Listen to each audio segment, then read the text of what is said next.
नमस्कार। आज मैं बात करूँगा बेरोज़गारी के बारे में। देखो, बेरोज़गारी एक बहुत बड़ी समस्या है। मीडिया भी इस पे अब नहीं ध्यान दे रहा।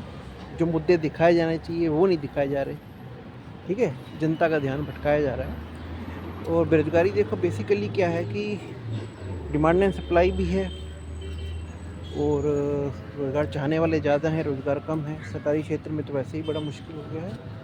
तो प्राइवेट सेक्टर में अगर रोज़गार है भी तो वहाँ शोषण है, ठीक है? कानून का पालन होता नहीं है, नौकरी से निकालने में देर नहीं लगाते, नोटिस वोटिस कुछ नहीं रह गया। तो ये चीज़ है, बड़ी-बड़ी कंपनियों भी छँटनी एकदम से कर देते हैं। और मोस्टली सेल्स की जॉब है बाज़ार में जिनमें टारगेट प्रेशर बहुत होता है, बदतमीज़ी की जाती है, इतना फ़ोर्स किया जाता है कि इंसान लंबे समय तक वहाँ काम कर ही नहीं पाता। बेसिकली यही है और सरकार को चाहिए इस दिशा में कुछ कदम उठाए।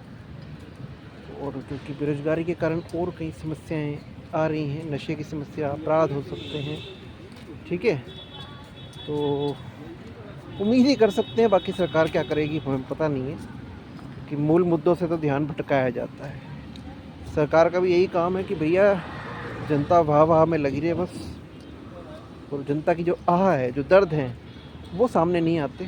खाना पूर्ति की जाती है, जैसे अटल कैंटीन दिल्ली में की गई है। अरे कुछ हज़ार लोगों को खाना मिलेगा, बाकी कहाँ जाएंगे भाई, हैं? तो मेन चीज़ है रोज़गार। रोज़गार का तो कोई बात ही नहीं करता।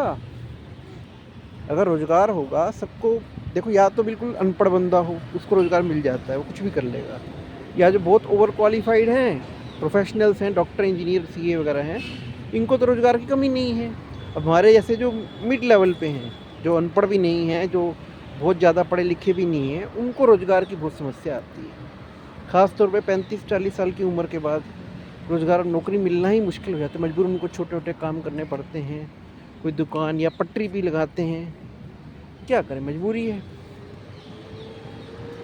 जीवन यापन करने के लिए।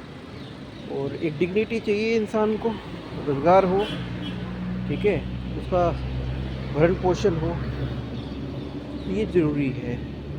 और अगर इस पे ध्यान नहीं दिया गया, जो मेन इश्यू है, अभी जंतर मंतर जाओ या कहीं भी जाओ, कोई लव जिहाद पे बात कर रहा है, कोई किसी पे बात कर रहा है। अरे भैया ये सेकेंडरी इशू हैं, जो मेन इशू है उसकी ओर तो ध्यान दो। अगर कोई अच्छे से रोज़गार में लगा होगा, अपना अच्छा इज्जत से कमा रहा होगा, तो उल्टे सीधे मामलों में पड़ेगा ही नहीं, उसके पास टाइम भी नहीं होगा। सही बात कर रहा हूँ ना मैं?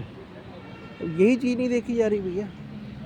तो लोगों को घुमाया जा रहा है, फुसलाया जा रहा है कि बस जी राम जी। अब बिल भी पास किया, जी राम जी। ठीक है, राम का नाम लेना अच्छा है, लेकिन यार कुछ पॉलिटिक्स अलग ही तरह की हो रही है। जो आम आदमी की बेसिक है कि अच्छे दिन आएंगे, अच्छे दिन तो कोई आया ही नहीं भैया। रोज़गार की बहुत ही समस्या है, विकट। मैं तो देख रहा हूँ, बहुत जॉब के लिए कोशिश किया, नहीं मिल रही। मजबूरन मुझे छोटे छोटे कमीशन पे काम करने पड़ते हैं। क्या करें बताओ, हल क्या है? आम आदमी के पास देखो दो ही रास्ते हैं। सरकारी नौकरी तो कुछ परसेंट, मेरे हिसाब से 1% लोग को भी नहीं मिलती, उसमें कंपटीशन बहुत है, एक एज भी होती है। और प्राइवेट का ही ऑप्शन है, और प्राइवेट में भी छोटी मोटी कंपनियां बहुत हैं, बड़ी भी हैं। कई जगह अप्रोच, कई जगह तो इंटरव्यू के लिए भी आपको अप्रोच लगानी पड़ती है जी, डायरेक्ट इंटरव्यू भी नहीं होता, ठीक है? यही कर सकता है आम आदमी को, प्राइवेट नौकरी या कोई छोटा मोटा काम धंधा।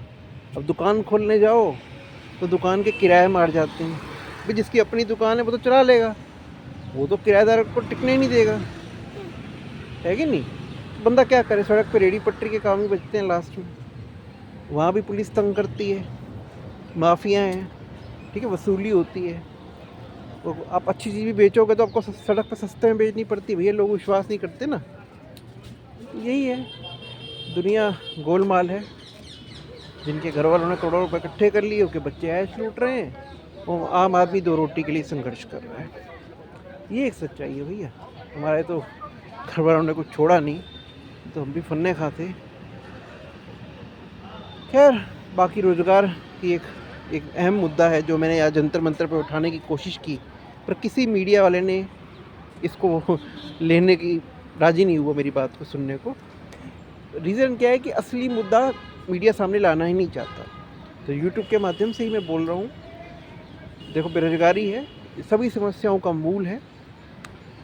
सबको उचित उसकी योग्यता के हिसाब से, पढ़ाई के हिसाब से रोज़गार मिलना चाहिए और एक एक्ट होना चाहिए, एक्ट टू गेट, मतलब टू गेट एम्प्लॉयमेंट, है ना? हर किसी को रोज़गार, और अगर रोज़गार नहीं मिल रहा उचित तो उसको बेरोज़गारी भत्ता मिलना चाहिए।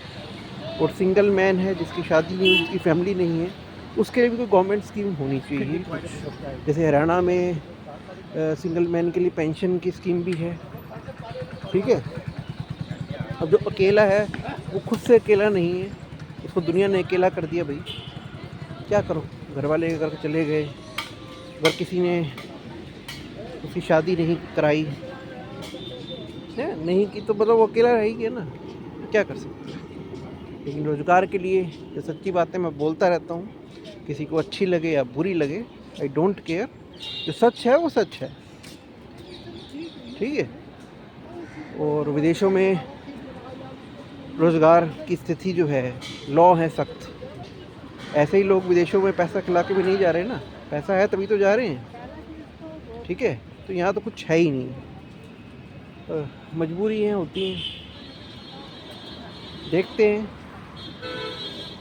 होपफुली आने वाले समय में स्थितियाँ सुधरेंगी और सबको एक अच्छा, मतलब एक उचित रोज़गार मिले, यही मैं चाहता हूँ, तभी देश और दुनिया खुशहाल हो पाए। जय हिंद।